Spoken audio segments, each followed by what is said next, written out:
He gets his hat knocked off. Big mistake. And we get the boom. We got this guy jumped off the stage. No one attacked this guy. Punched Sneako in the face. No one touched him. I don't think that we would endeavor to eliminate all Mexicans if that were to happen, right? I like how she switched that subtly from Hamas to all Mexicans. Holy based. So Brianna Joy Gray thinks that every single Palestinian in the Gaza Strip is Hamas, because that's the comparison that she just made, right? Right-wing conference in Detroit is canceled after police respond to dispute. The leader of a controversial right-wing group canceled their conference in Detroit, alleging that they were kicked out of the Russell Industrial Center in Detroit, where he said they had plans to hold events. The move comes after Detroit police had responded to a dispute involving the group on Friday. This is the Fuentes group, AFPAC. Nicholas Fuentes of the America First Political Action Conference said Saturday on social media that the group was setting up the stage on Friday at the Industrial Center. When people with the center told them that they would not be allowed to proceed, Fuentes said they had a contract for the venue. But an official with the Russell Industrial Center said that they were tricked by the group and never had any contract directly with Fuentes or AFPAC. The center was working with a third party, a local and reputable production company that does large-scale corporate events for other reputable companies. The spokesman said, he said that they would have never accepted such an event if they had known what they promote. The event was canceled due to fraudulent, knowing misrepresentation of the true nature of the event by the production company for their client and our concern of safety for our faculty, or I'm sorry, for our facility, employees, tenants, and the surrounding communities. The spokesman, do you think, is Fuentes refunding everybody's money? Or did somebody just get yoinked? Did they just get a yoinkerino? I don't know the full backstory to this, and I feel like this clip is literally, I don't know why this is 11 seconds. Isn't there a bigger clip? So apparently Sneako, was this at the AFPAC thing? Where does this clip come from? Jaden McNeil said that they didn't sell enough tickets and that they knew it was going to be canceled because they hadn't announced any speakers beforehand, but no confirmation on any of it. Peppo G. They were at a TP USA event. Gotcha.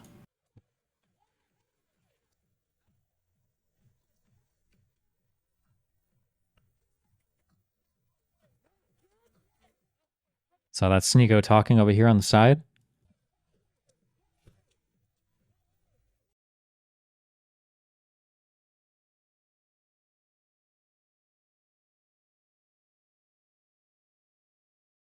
And we get the flying Pepe Goyim punch. I don't know why we had Goyim here. Because he gets his hat knocked off.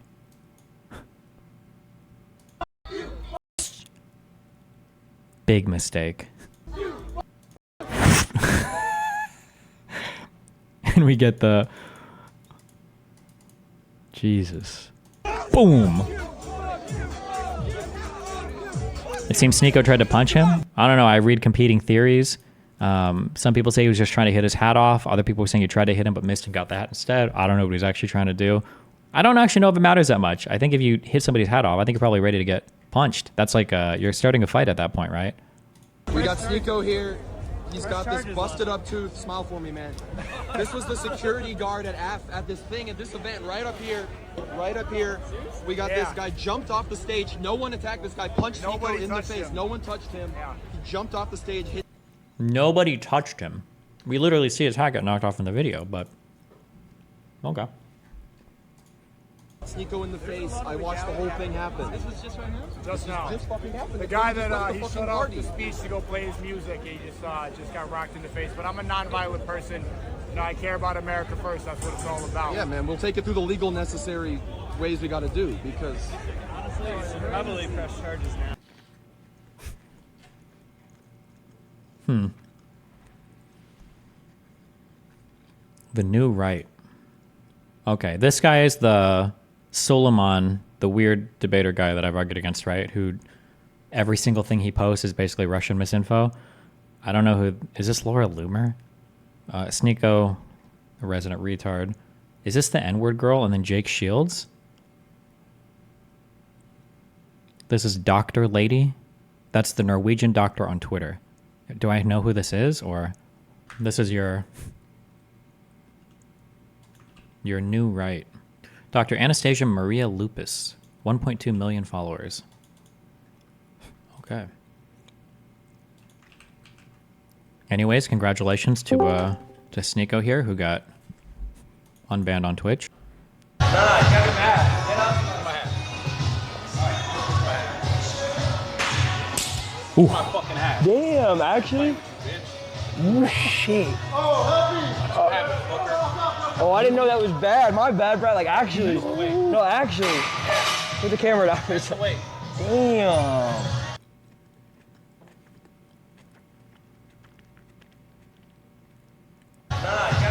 What happened? Why do these guys like hate each other? Or? I don't even know what the context is of this. You can smack me. I can't. I don't know how to. You can smack me. I can't. I don't know how to.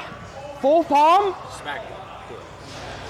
There you go. I missed. Feel better now? No, I missed. I hit the beard, bro. That was good. You feel better now? No, you fucking smacked me. You're 6'3", bro. Okay, they made up. Bunking Brianna Joy Gray's fabricated retelling of interview with sister of Hamas hostage. Were you mocking and rolling your eyes at Israeli victims, or explain what it is that you were doing? Of course not. I am hesitant to give the Hill more clicks at this point, but I do encourage people to go and listen to the whole interview because there's a couple of things. So throughout this interview, it was I think very fine. I think her perspective is valuable and necessary. We were talking about her sister, how hard it is for her to be separated from her. It was, a compelling story. But then she started to interject political claims into the narrative. She made an Islamophobic comment suggesting that there was going to be terrorism in Dearborn, Michigan, because I suppose it's the largest Arab American community, so we should be afraid of what might happen in Dearborn. So I'm here to talk about my sister. Please help me spread her story. Help me make people understand what she's going through as a woman in 2024. We are not 200 years ago. This is not okay that we have terror organizations that's controlling the free world and people in the West letting it happen and stay on the streets, killing the hostages now, or Israelis must die. What did I do wrong? What did my sister did wrong? Nothing. Nothing. We did nothing wrong. Well, this was happening inside our own country. Yeah. And if the world won't help us, we will see 9/11 the second time in the US as well. But we can already see in the United States, in Michigan, rallies that's calling death to America, not condemning terror organizations in Israel or any other place, in fact, is reflecting to your country as well. I'm just going to push back against the implication that in Michigan, which has the largest Muslim and Arab population in America, that there is any threat of terrorism from our own people. Did I misunderstand her? I guess you could take that as like an implied implication, like implied, but it sounded like her concern, it sounded like she was being critical of populations in the U.S. that were marching, that were chanting like death to America, death to Israel. Not that they would commit terrorist acts, but I guess you could say that was like an implication of an implication, or was kind of there. Let me just go back and re-listen to this. What did I do wrong? What did my sister did wrong? Nothing. We did nothing wrong. Well, this was happening inside our own country. Yeah. And if the world won't... She said a second 9/11? Oh, I didn't hear that. Let me listen again. ...help us, we will see 9/11 the second time in the U.S. as well. Oh, I see. Never mind. I heard this. Okay, we'll see 9/11 a second time.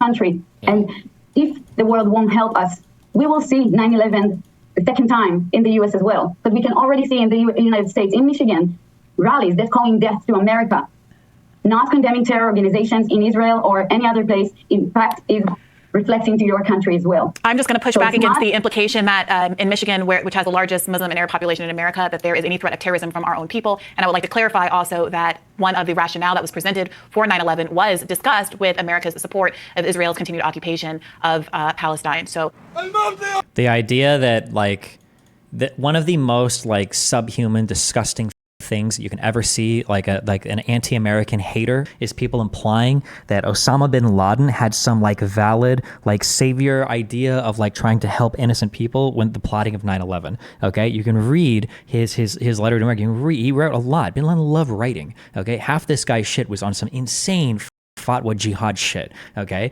the idea that this guy was some savior of the oppressed Palestinians is unbelievable. It is so retarded that people are so eager to throw this country under the bus. Okay, one of the greatest countries in history. They're so eager to throw under the bus that they will get on their knees and schlurp on an actual terrorist to do it. It's probably one of the most disgusting things I've ever seen somebody do. Brianna should know better, but continued occupation of Palestine. So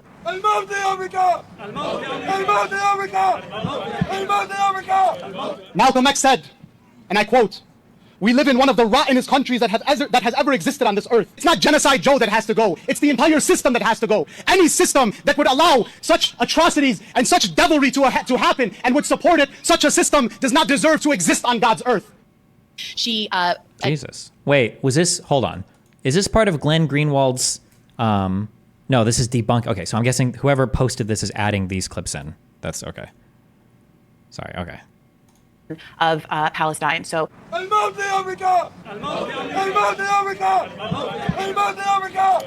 Malcolm X said, and I quote, listen, okay? The Clippers, you guys have been doing a good job at making videos, and I'm proud of you, okay? So we start off with a compliment. You've been doing great work. I'm so proud of you, okay? Okay, compliment, criticism. If you are going to include stuff like this, please, for the love of God, or maybe you didn't, I just missed it. I'm just not paying attention. Please put like a date. Please put like a date and like a location or whatever, just so that just so that we know like where and when a particular thing happened. Like we can probably look this up. I feel like I remember seeing this in media. Malcolm X statement, Dearborn, Michigan, Israel, Palestine, April 9th. At Michigan Cuds Day rally, protesters chant "Death to Israel" and "Death to America." Okay.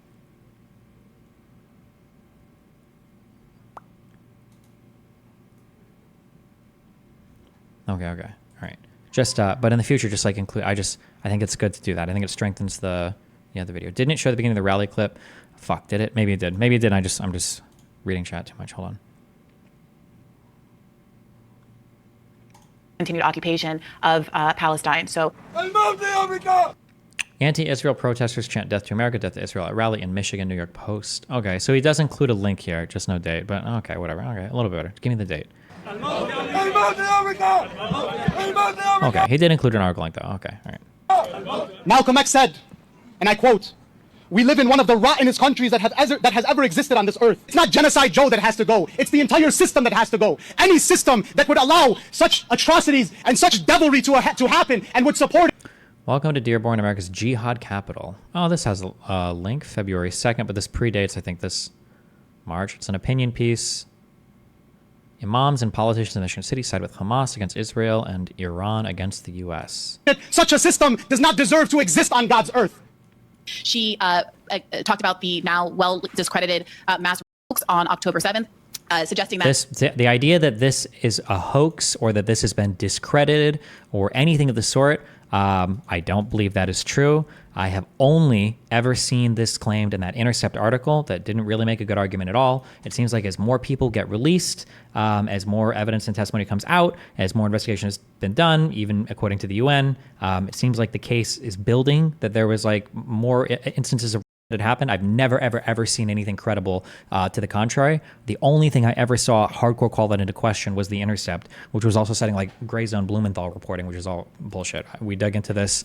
I brought on Ryan Grimm and I asked him about it, and he didn't have any satisfactory answers for anything. But yeah, so I think that she's just completely lying here in a way to further her own political career. So more power to her. Godspeed. now well discredited mass rape hoax on October 7th. Suggesting that the Zaka, the Zaka organization. Yeah, it's always going back to this one Zaka employee that I believe was initially reported on in a Haaretz article. We read this; it was a pretty long piece. It was a good piece. Oh, I think it might have been this one. Is it this one? I think this is a longer piece, right? Zaka may request Israel its case against Hamas at the World Court. Basically, in the very beginning of when some of these claims came out, there was one employee. He was either just lying about shit or was exaggerating it or was mistaken, but his statements I'm pretty sure were false. But it was literally just one person. And they're using this one guy that he either exaggerated or lied or was wrong. I don't know which of the three. But regardless, this is just one person that said something. They're using this one guy to say every other person was lying or everything else is made up or everything else is bullshit. Wasn't this guy just a volunteer? All of the Zaka people are, I believe, volunteers by definition.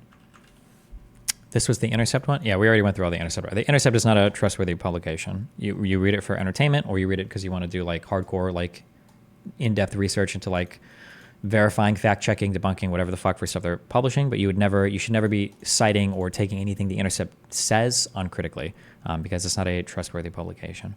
What's the difference between like a red link and a blue link? You shouldn't take any sources reporting uncritically. That's not true, and that's retarded. You have to take somebody's reporting uncritically. How the fuck would you fact check? What are you talking about? Like, are you saying that you have to go be a first-hand witness to every single thing? Well, Reuters and AP both reported, on the wire, they said this and that. Oh, well, I don't believe that. I'm actually going to fly to Gaza and go find out for myself. You have to, at the end of the day, you got to trust somebody's. You got to trust some kind of reporting. But I know what you're saying. You have to you should be somewhat critical of everything. Don't just believe anything at face value. But there are some things that are more trustworthy than other things. Okay, here we go. Jesus. I think there's a longer article that was really critical of the Zaka volunteers because they probably fucked a lot of the forensics up because they were so keen or eager to bury everything. And also one of them, I think, either lied or exaggerated. I don't know if, I don't think this is the article we read. I think it was a longer article. So she's just referring to that Zaka employee. That perpetuated many of those claims was credible, and that if I only had listened to Zaka, that I would understand what had happened on October 7th, and that her sister could be under similar threats of violence. And certainly it could be the case that her sister could be under threats of sexual violence. But she forced me, frankly, to push back against discredited, false claims about events that did not happen on October 7th.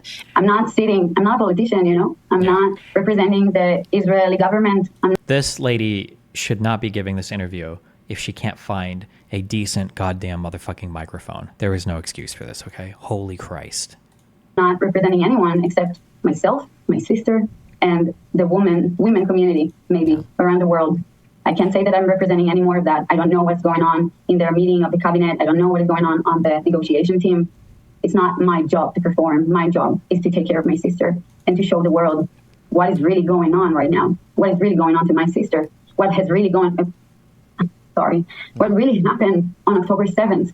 I don't know if you know Zaka organization, but they have the worst pictures of what Hamas has done to the women during the October 7th attack. Yeah, and unfortunately, we are very familiar with Zaka, but regrettably, the reporting has been roundly discredited by both Israeli and American media sources. I'm not familiar with that at all. Like I said, my familiarity, if somebody has a link to say otherwise, I'd be curious. My familiarity is there was one Zaka volunteer whose statements were discredited. One guy who fucked up for sure. And again, I don't remember if it was intentional or if he made a mistake. Because I know there was one error where somebody was assuming somebody got raped or two people were separated or whatever, but it was because the IDF had already come in and separated bodies, or firefighters or something. I don't remember. The Zaka person might have intentionally made it up, though. There was a longer Haaretz article that we read, but I'm not familiar with more people in the organization or the entire organization being discredited. I haven't seen that. Maybe there's an article out there that says it, but I have not seen that. We are very familiar with Zaka, but regrettably, the reporting has been roundly discredited by both Israeli and American media sources. So I really would like to bring this back to your sister specifically. And I want to ask you about what you make of new... Because I saw the pictures with my own eyes. And when you will have a sister in a terror organization's hand, you will know the feeling of terrifying every minute of every day, can't sleep at night, can't even drink a sip of water because I know that my sister is drinking salt water from the sea, that she's not getting food and the terrorist is eating in front of her face. Yeah, Yarden, I really hope your sister does get water and food, and I hope that all the Palestinians get water and food. I'm sure you're aware of the ample reporting of Israel blocking aid, food and water to Gaza in a way that is hurting both the people of Gaza and the hostages. What an unbelievably bizarre, weird fucking statement. Holy shit. That's such a... Right? Most of the trucks are getting inside Gaza. I don't know if you saw, but Hamas is blocking them from them civilians. They're not giving their own civilians the humanitarian aid that everyone is so eager to give them. And I'm not against that. I'm a nurse in my profession. I really, truly believe that everyone should live in safety, in health. This is one of the biggest crises that we ever experienced here. And as I did that, she seemed to grow increasingly agitated. She would pivot between saying that she didn't want to talk about politics. And I said, okay, well, tell me about your sister. We'd love to hear about your sister. And then she would interject politics back into it. My sister is a young, amazing woman, and she just loved her life, and she loved working with autistic children, and she loves dancing. She just went to a music festival, to celebrate.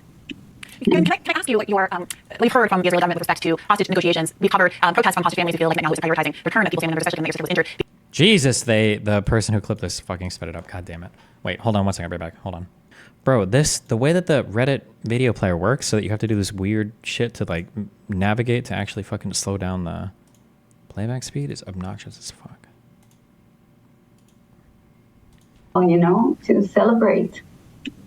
Kevin, can I ask you what your what you've heard from the Israeli government with respect to hostage negotiations? We've covered protests from hostage families who feel like Netanyahu isn't prioritizing the return of people's family members, especially given that your sister was injured. The need to get her back home quickly and get medical attention seems to be quite obvious. The former spokesperson for hostage families gave an interview about a month ago, Chaim Rubenstein, saying that there's no doubt that Netanyahu is preventing a deal to release the abductees, and said also, in retrospect, we learned that Hamas offered to immediately release all the abducted citizens if the IDF does not enter the Strip, but the government rejected that proposal. What do you make of how Netanyahu has been prioritizing the return of your sister and the other hostages? Because I'm not in the negotiation team, and neither Chaim Rubenstein, none of us knows what's really going on. All I can say is that none of us are doing enough to release them because they're not here.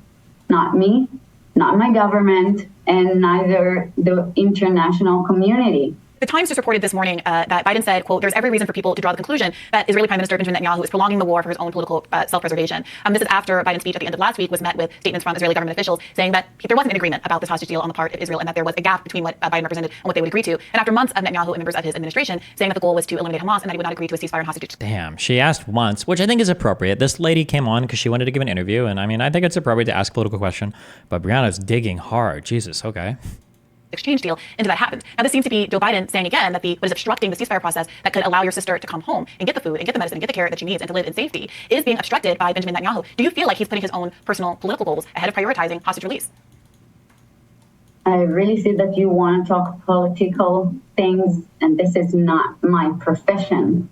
I'm saying right now that we have an Israeli deal on the table, and we're waiting for Hamas to say yes. Unfortunately, that doesn't seem to be the case. I wish that it were, but unfortunately, that does not seem to be the case. God, she's so the condescension that's just dripping from her fucking disgusting face. Oh God, it's so gross. Would you like to say anything else that we should know about your? That even Biden said himself. This is what the Egyptian government said. This is what the Qatari said just today, and this is what my government said. Hamas also said that they're waiting. They need to read the agreement and to decide whatever they want. I don't know, because what I'm getting is from the media, and I'm sure that you're getting it from the media itself yourself, because you're not in the negotiation team. I tried to ask her how she felt as the family of a hostage victim about how Benjamin Netanyahu has been handling the return of the hostages. He has been. That's not what you did. You preloaded it a lot and then asked the question. There's a significant difference there, but okay. Protested, as you well know, in Israel for not prioritizing the return of the hostages, instead saying that he wants to obliterate Hamas before thinking about agreeing to any of these ceasefire deals. She again pivoted away, said she's not a politician, doesn't know about politics. But then, of course, toward the end, increasingly tried to make it personal about me. Netanyahu has rejected the proposal to have full hostage exchange in exchange for an immediate and permanent ceasefire. How do you feel about that? Would you accept personally? Would you prefer? Jesus Christ. Is this whole interview? If I watched the whole interview, is the Clipper representing it well, or are they misrepresenting it? Was Brianna the one that was like steering it politically the entire time, or did this lady bring it up first and the Clipper is misrepresenting it? For an immediate permanent ceasefire, that your sister and the other hostages could be returned immediately? Or do you kind of support Netanyahu's goal of wanting to, quote unquote, eliminate Hamas before hostages are exchanged? Let me ask you something else, okay? Of course, I'll say that. Of course, I'm pro permanent ceasefire because it means that we will bring our loved ones home, all of them. But if we won't bring all of them home, so we didn't do anything. We just let Hamas what they wanted, and we didn't bring the hostages back. Just think about yourself being in one of the countries inside the U.S., being attacked from Mexico, let's say like that. Do you think that the United States Army or the Biden administration or any other administration for that matter will be quiet until this terror group will be eliminated, that we will have this threat for the entire lives? Yeah, I mean, I think that's an interesting analogy. I don't think that we would endeavor to eliminate all Mexicans if that were to happen, right? I like how she switched that subtly from Hamas to all Mexicans. Holy based. So she agrees with the genocidal statements then that Israel is making, right? So Brianna Joy Gray thinks that every single Palestinian in the Gaza Strip is Hamas, because that's the comparison that she just made, right? That if some corrupt group from Mexico were to kidnap some Americans, the only way to free them would be to kill every single Mexican. Therefore, if Hamas is taking hostages, you must have to kill every single Palestinian citizen. That's the comparison she's making, yeah? The entire lives? Yeah, I mean, I Still think that's an interesting being bred- analogy. I don't think that we would endeavor to eliminate all Mexicans if that were to happen, right? I think that we've had I don't 7 think months that of they're a going to siege. eliminate all Palestinians, but let's talk again about my sister, okay? Please. My sister is a woman. She's 23 years old. She's being held by a group of terrorists that can do anything they want to her. You're a woman. You know how it feels like to feel unsafe, to feel like a man can control you, to hug you or touch you in a way that you don't want to. But you will have your phone and you can call your mom or the police or tell someone to come rescue you. Why? I don't understand why she was brought onto this show for this interview, or I wonder what she was told. And you Like, do you know, like everybody that I talked to over there that was on the Israeli side who's like involved with like hostages or any of like the destroyed cities were like it seemed like they were very wary of like Western skeptic people. Like I mentioned after I talked to that Nova Festival woman who was hiding while people were getting murdered around her at the end of her little, I guess, presentation speech, whatever you call it. She was like, you see, like she told me that she thought that I wasn't trustworthy because I wasn't like crying during her presentation. She's like, I don't know if you trust me or not. I was like, I'm just autistic. Don't mind me. So I'm curious what this lady was told when she went on Brianna Joy Gray's show. Like, are you aware that you're speaking to somebody that like fully supports Hamas, like probably wants, Israelis to die? Like, were you told this before going on here, or did this just like happen randomly? Or she apparently she asked to come on so she could get people talking more about the hostages and how important it is to get. But there's no way that she would have gone on to the show knowing who Brianna Joy Gray is. There's no shot. Still be at home, so when he will release you, maybe you can go home or go to complain. And she can't. Yeah, Yarden, I think the question is, do anything to help her. I think the question is, so many other hostage families who've been protesting Netanyahu seem to believe that what would help their family members come home sooner is if Netanyahu would agree to a ceasefire and a hostage release deal to really prioritize what you're saying. Prioritize getting your sister home where she can be safe and have the medical attention it seems that she very much needs. You're very right, but sometimes throughout those deals, we saw that Hamas wasn't agreeing anything at all. Right now, we have a new deal that the Israeli administration put on the table that Biden is vouching her this deal. And I'm really hopeful that Hamas will show the world that he cares about his own citizens and will say yes to this deal.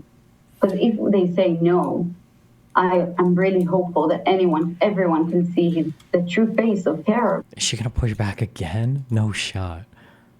That's great that you're saying that, but it's just, however, I pushed back the little bit that you saw there at the end. And frankly, that eye roll and exasperation is more about the stupidity of my producer making the choice to have this guest on who very predictably was going to make it into a personal attack about me than about that woman herself. And I would point out that Hind Midzig and another guest, Israeli guest, or I think she was actually a Iranian Zionist guest, have done the exact same thing when they've come on and then clipped the episodes afterward to launch very personal media attacks against me with the swarm of bots that we now know from reporting over the past week is coming directly from the Israeli government. It's neither here nor there. I really do hope that Netanyahu agrees and Israel agrees to the ceasefire deal that could bring all. I like too the way that she loads this, like the disgusting trash human she is. Like rather than just like ending the interview, like, oh well, I hope they get your sister back. It's like, I hope that my political goals, where Netanyahu is removed and a permanent ceasefire agreement is reached because that satisfies what I think is politically relevant. I hope that happens, and like I get maybe they can dig your sister out of like a dumpster after. But yeah, I hope that my political priorities that I want to talk about, like Jesus Christ, my God. is coming directly from the Israeli government. It's neither here nor there. I really do hope that Netanyahu agrees and Israel agrees to the ceasefire deal that could bring all the hostages, including your sister, home. And I'm sure many people watching are praying for her safety. Thank you. Me too. And I really hope that you specifically will believe women when they say that they got hurt. All right. Thanks for joining. Stick around. More Rising coming up next. Because Brianna doesn't believe that there was like any mass rape. She called it debunked, right? I don't know if she thinks anybody was raped, actually. I'm curious if she's ever made a statement on conceding a single victim or a single rape victim or a single sexual assault. I'm not sure. I don't know the answer to that. I'm not sure. Brianna Joy Gray, October 7th. Oh, fuck. It's going to be all stories about this. Before 2024. Oh, fuck. 06, 04. Does that work? Oh. Scrutiny, including on this show, for publishing a story on the horrific Hamas attacks in Israel on October 7th, but paying particular attention to alleged mass. The in-depth report titled Scream Without Words, How Hamas Weaponized Sexual Violence on October 7th has been the subject of internal and external criticism, not just for one of the writer's social media presences, but most notably the validity of allegations made by sources. According to The Intercept, the Times morning podcast, The Daily, planned to run a segment on the piece, but ultimately nixed it because they were unable to fully fact-check the article. Here to do a deep dive on how the New York Times botched this report is Steve Krakauer, journalist and author of Uncovered, How the Media Got Cozy with Power, Abandoned Its Principles, and Lost the People. Welcome, Steve.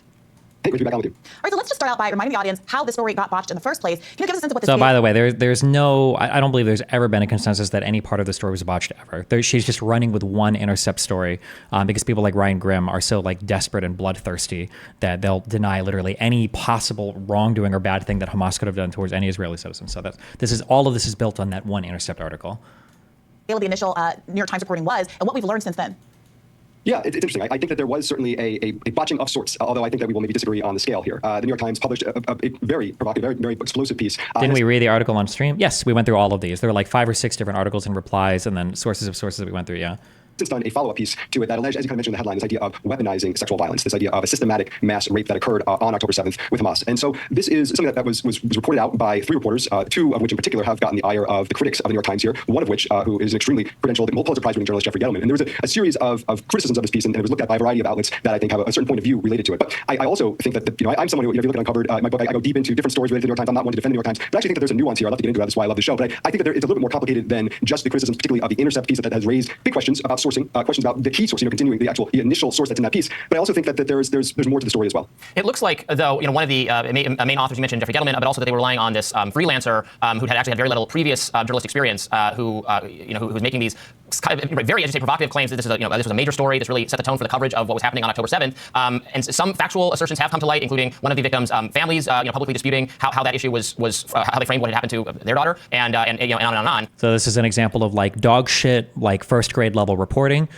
We did all the research onto this. So when he says that a family came out and disputed what happened, the family wasn't there. They didn't witness anything. The family just essentially was saying that like we don't think that our daughter was raped, and it was one person from that family. But that's it. They just. I mean, you can take that as you will, but like maybe they didn't want to believe it was possible. Maybe they hadn't been shown evidence. Obviously, I don't know if there was because I think these bodies were like charred. But like the family's claim on this is not a refutation of the fact of the matter whatsoever, right? If I get raped and murdered right now in my apartment and then like tomorrow somebody stumbles in and they see it and they're like, holy shit, I just found this guy's raped and murdered fucking corpse. And then somebody calls my mom and dad and they're like, hey, like, what do you think happened to your son? Like, do you think that he was like raped? And my mom or my dad are like, no, I don't think that would ever happen. No, our child wasn't raped. No, like it's not a refutation at all of what's being said. They're not a witness to any of this. Like it sounds mean, it sounds crass, but like the family is irrelevant here. Their statements carry no weight. And it certainly doesn't contradict anything that a person would have seen when they stumbled upon the bodies, which is where a lot of these things came from. But yeah, so like we read on all of these. All these refutations were bullshit. Families, publicly disputing how that issue was how they framed what had happened to their daughter, and on and on. So what are we to make of that? Do you think the Times is having any? We hear about like internal strife over the story. Shouldn't they probably properly investigate what went into this so they could produce an article that said, okay, well here are the facts that we straightened out. Here's what we think we can defend. Here's what maybe we actually can't defend, and should have softened the headline we went with. Well, perhaps, and there has been some of that. Even a month later, this was now going back to late January, there was a follow-up piece done because of some of the internal strife you talk about and the external ones that have come about. I think that the reason this is coming to light is because this is such a hot issue right now in newsrooms. The issue of Israel and Gaza and Hamas has become a one that is across the media spectrum and across really the political spectrum, as we see kind of internally on the Democratic Party and elsewhere. This is one that is going to draw extra scrutiny. The New York Times is being attacked for being too pro-Israel in certain instances, like perhaps in this one. And so when they talk about this, like the editorial room and the media teams and everybody are like having issues, based on the reading that I saw, again, if anybody wants to source something different, I didn't see anything that seemed to point to huge issues of credibility. It just kind of seemed like the staff was like, oh, we can't say mean things about Palestine. That's what I felt in reading it. That's what it seemed like all of the issues were relating to. Not like an issue of actual credibility or bad reporting or bad journalistic practice, from what I remember. But Destiny, did you see this?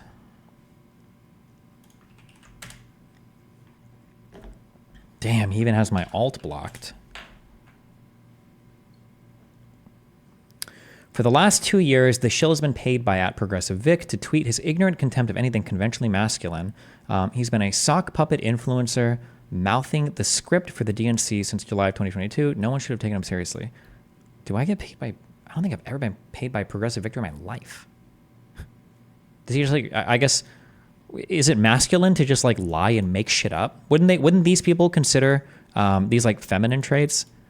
Or can you like TRT your way out of homo? No, I'm sorry. I don't like to play in their frame.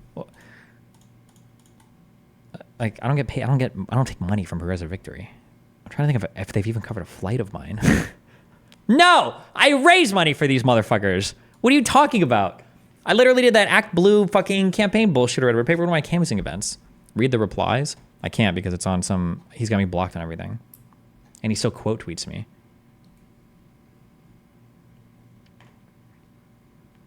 He definitely got that talking point from Chud's community or Spicy Chat. Oh.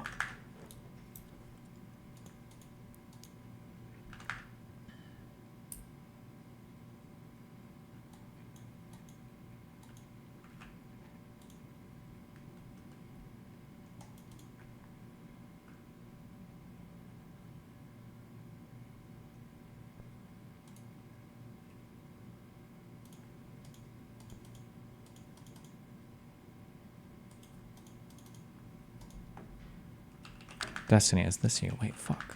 It won't let me click this.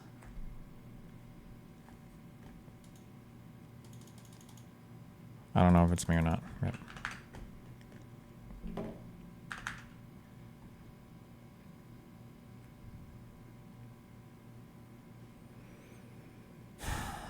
being too anti-Israel by other quarters. And so this is one that's going to draw massive amounts of scrutiny. But I think it's an interesting point, though, about this reporter that's liked a couple tweets on October 7th, 8th, and 9th, and is getting criticized for that. The idea that we need to have extremely credentialed people on the ground doing reporting, I think, is one that we all agree would be false. I think that to be a great journalist, you have to be curious, to be interested. I don't think we need necessarily to have massive amounts of degrees and awards that they've won. But they also do have that, which Jeffrey Gettleman was also bylined on the piece. New York Times has a serious review process, editing process. So I think the idea that there may have been some false...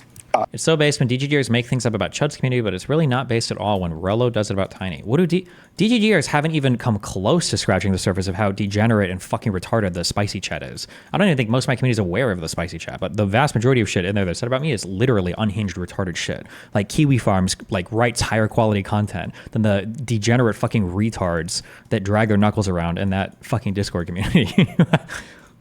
Elements to the story may be true, just like there were false elements to the stories when they reported that an Israeli strike could kill hundreds and they were forced to correct that record back related to the hospital story last year. So I think that the New York Times draws an extreme amount of scrutiny, but I am uncomfortable with the blackness of this guy's eyes. I feel like this guy's like a demon. Hundreds, and they were forced to correct that record back related to the hospital story last year. So I think that the New York Times draws an extreme amount of scrutiny, but I don't think that this is a case of systematic pro-Israel related issues within the New York Times. In fact, it's the opposite. I think that a lot of this is coming out because of certain points of view of a media criticism industry that is looking for stories like this. So just so for context and those who haven't watched our earlier reporting on this, one of the tweets that Schwartz liked said that Israel needed to turn the Gaza Strip into a slaughterhouse. Another post said, those in front of us are human animals who do not hesitate to violate minimum rules. And so I think one of the questions people are asking is if there were a journalist who would like tweets referring to Israelis or Jewish people as human animals, or saying that... If you're always the smartest person in the room, change rooms. Why do you still engage with these dreadful intellectual spheres like Hassan, Brianna Joy Gray, Vosh, etc.? Don't you think it's hindering your long-term progress as an intellectual? I mean, yes, but my biggest strength isn't being an intellectual that's probably a communicator or a debater, right? That's probably where my biggest strength lies. That's where my entire career lies. So it wouldn't make sense for me to retreat from the public spaces and to just study. That's not in line with I think what I'm uniquely equipped to do. So, I mean, like, this is, unfortunately, these are the people that inhabit these communication spaces, so this is what I have to, yeah.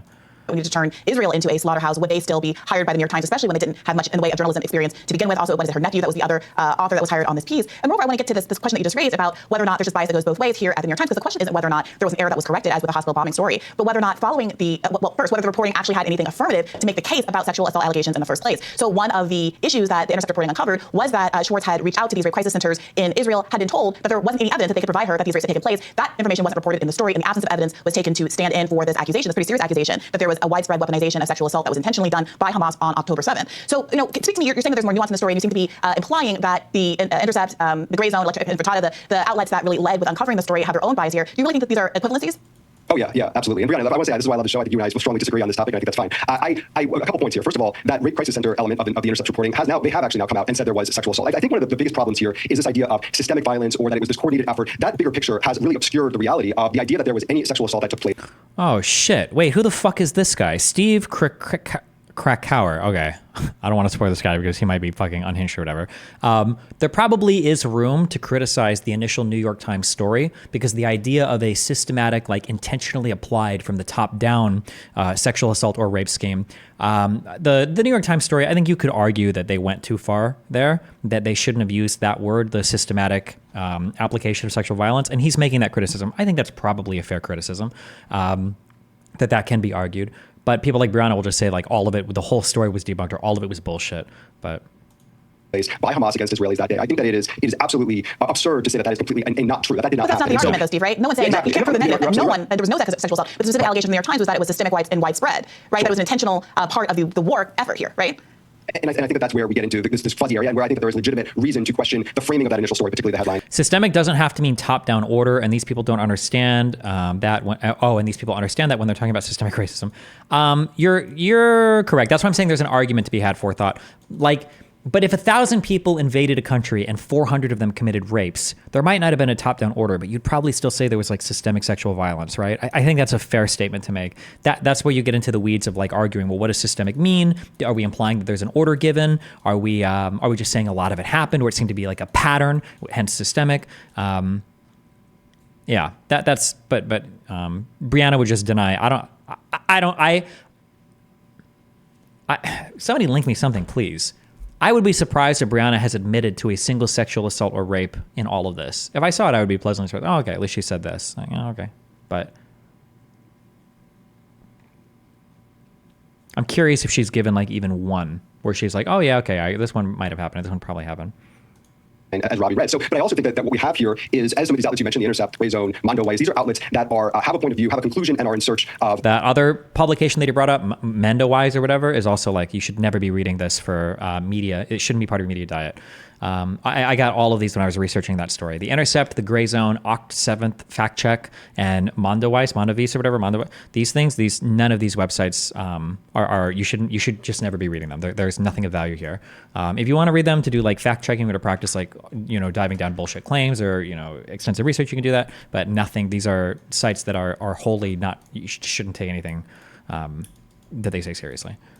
Facts and in search of evidence of that. And so I absolutely think that it is fair to say that these, I'm not assigning sort of the terms that I believe are conversation enders to this when it comes to Israel or Jews worldwide, but I do think that there is absolutely a point of view when it comes to this. I mean, the Intercept actually quoted October 7th Fact Check as an independent outlet. I mean, it's very clear where the October 7th Fact Check website comes about. It's very much a pro-Palestinian. Oh, and he knows this. Okay, cool. So he's even investigated these websites, or it sounds like it, yeah. Very much from a very clear point of view. So it's completely false to say that this is just independent, trying to get down to the objective situation. Yes, correct. Yeah. I wonder who this guy is. I don't know. Fuck, now what if he's like a super partisan guy?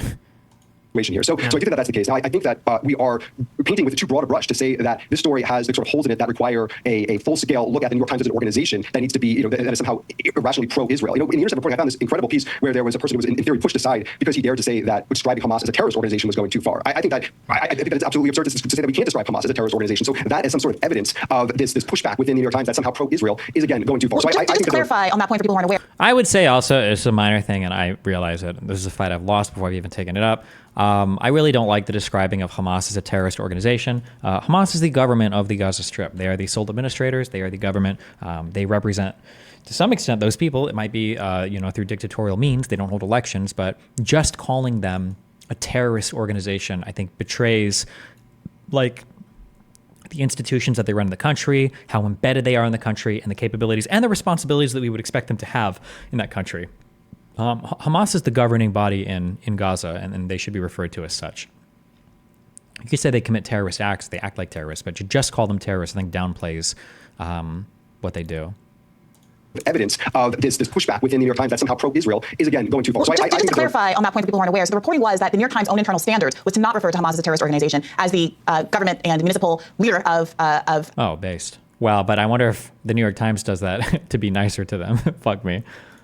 Of Gaza. That has been the long-standing standard of the paper for years and years prior to October 7th. And the question was whether or not the person at the New York Times who was in charge of administering those standards should be pushed out because in the new political context after October 7th and the heated personal feelings around October 7th, whether those editorial judges should be changed to meet kind of the emotional moment as opposed to remain journalistically consistent. I mean, would it be emotional to change its designation after it commits a terrorist attack to terrorist organization? Would you call the Taliban terrorists? I mean, you can say they commit terrorist acts, but the Taliban is the government of Afghanistan. These are like, it is a governing body. They have like administrative control over the region. Like, I feel like when we say terrorists, I think that the implication is usually non-state actors, and I think that distinction should be made because we have much higher expectations for how we deal with and reason with, I think, with states and with governing bodies like administrators. So, yeah.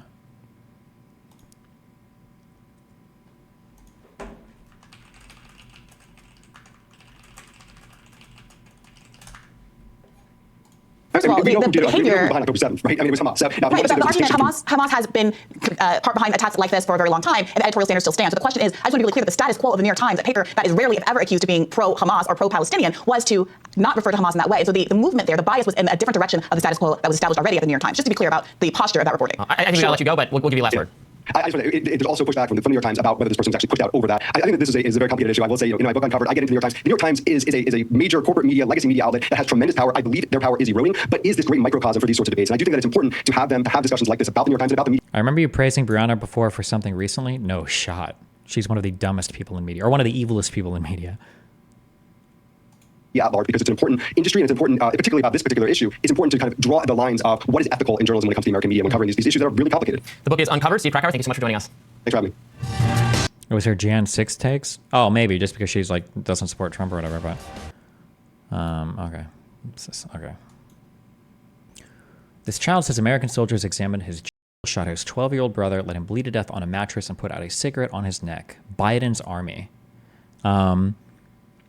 So one of the things that I said when it comes to evaluating like reports that you get is if you're getting stuff that's like wildly outside of anything that's ever been reported before, that's wildly outside of the norms of anything that you've ever seen, you should be highly critical of those claims unless there's some kind of evidence provided. A young boy from Al-Nusrat explains that the soldiers who raided his family home extinguished a cigarette on his neck and killed his 12-year-old brother were not Israeli military. They were American special forces. Those who attacked us in our home were not Israeli forces. They were American. And Biden, the guy who talks about humanitarian aid and who built the pier, is bringing tanks through the pier. The person who killed my brother is one of them from Biden's army. This is an incredibly strong claim that my understanding is I don't think that he provided any evidence for this whatsoever. And I don't know how the fuck he would know what American Special Forces look like unless they showed up with American Special Forces uniforms with American badges that said, hello, I am American Special Forces and I'm identifying myself to you so that you can see the evil things I'm doing to your family. And also I'm going to let you live to tell the tale. Anybody that would accept, I watched this video. I think I watched it on like,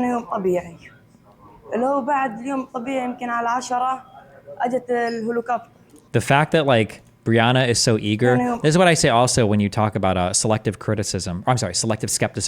The fact that she would take this story as truth uncritically while being so hyper skeptical of the October 7th rape stuff is very sussy baka. طبيعي اللي هو بعد اليوم طبيعي يمكن على 10 اجت الهليكوبتر يمكن 6 7 وصار انه يخبطن وين في انصراط حوالين العودة بعد ما خبطن لو لقينا شحن صف على باب الدار في قوات خاصة كلنا قوات خاصة أمريكية. So a group of special forces, American special forces. We stayed in the house, we sat in a room, and then we heard the sounds of approaching tanks. نسمع صوت دبابات جايات. Did they talk to you, the soldiers? What happened? We saw them from afar. After getting in the house, we heard the sound of tanks. We said, God save us. Then we heard their voices coming up the stairs.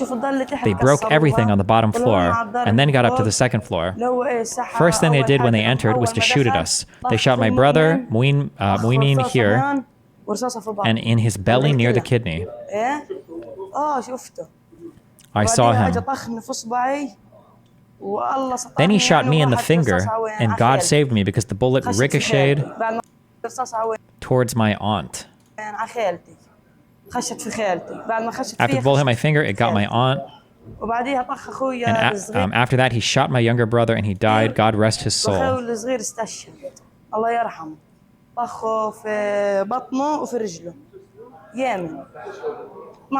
Yemen. He was 12.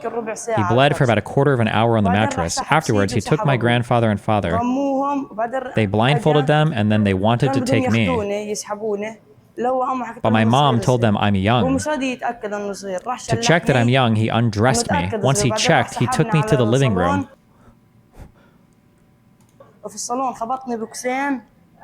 In the living room, he punched me twice here. Then he laid me down and blindfolded me.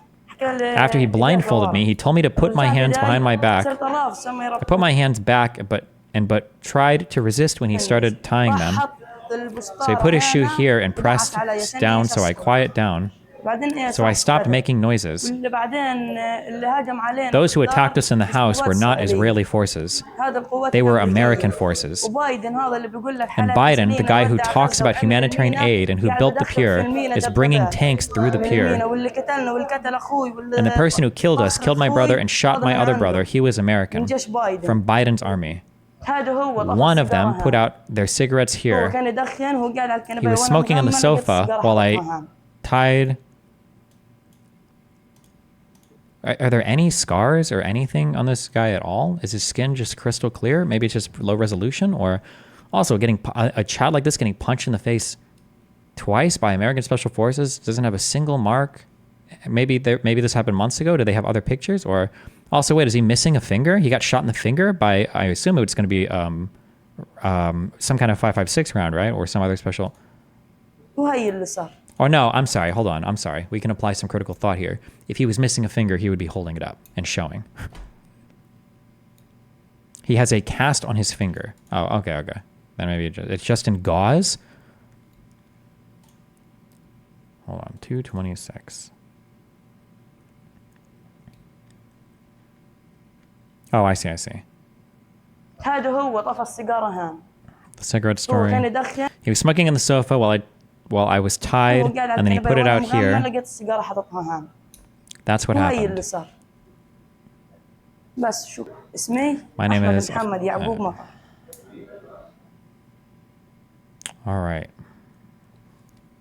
Chad is going to feel real stupid when Biden admits that this really happened. How are they able to talk to each other? Bro, this is...